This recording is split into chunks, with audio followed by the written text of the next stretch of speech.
Now let's talk about animation tools. In this module, we'll be going over the tools you need to understand and use for the purposes of animation in Blender. They're pretty straightforward, but don't worry if you get lost. You'll get used to them in no time once you start animating. The tools we'll be discussing are the timeline, keyframes, pose mode, the dope sheet, the graph editor, curves, and cameras. To give a quick overview, the timeline is what gives us the ability to view and understand timing for our animation.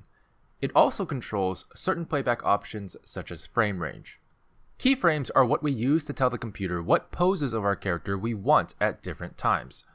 Pose mode is the mode we'll be using to pose the rigs, which allows us to dynamically change the pose of our character over time.